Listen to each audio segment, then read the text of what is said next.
Iya, buat baru kami Brenda dan dari kami sekaligus kira kami di sini.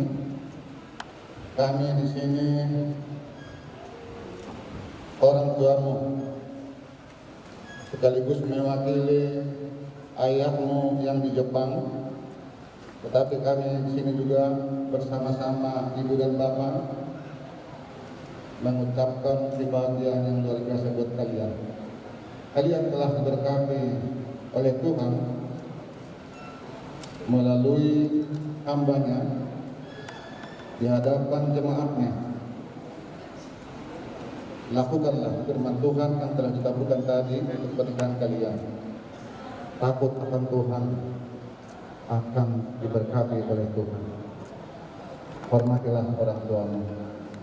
Kalau nasihat kami sampaikan di sini mungkin sampai jam 5, nanti datang satpol ditangkap kita ya.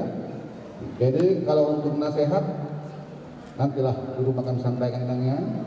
Tapi yang kami sampaikan buat bela kami dan buruh kami keren dari sini, kamu selaku Boru Nababan, dimanapun ketemu Boru Nababan dan Marga Nababan atau keponakan atau Bereni Nababan, salam dia sebagai keluargamu, ya.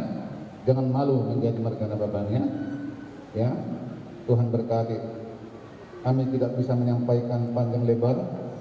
Kami hanya menyatakan turut berbahagia atas hari yang sangat indah ini. Sebagai pepatah orang Batak, susah kalau di bahasa Indonesia kan ya. Asadapkan nyarirang mainna pihak-pihak di tongaonan. Nunga di jalohamu pasu-pasu patungas tarabio satu hatta. Rumah tanggamu nasu jadi masyiran, tasimu mas gonggongan.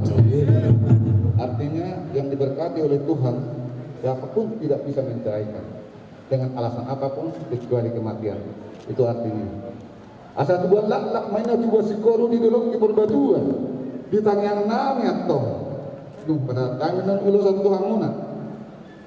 Di pasu-pasu Tuhan tangan mutu wanadak tu boboru dongan muna sahur badua. Tuhan memberkati, semoga cepat dapat momongan laki-laki dan perempuan. Asapakat ben nahotan sior-sior niat duri. Manak dia pehamu mengalapka di padongas sarib yang munaon. Di pasu-pasu Tuhan dan namun sila pada duri. Kemana pun keluarga atau rumah tangga yang baru ini, di situ Tuhan akan memberkati. Soalnya maaf, pasahat mamang pulas naik. Oh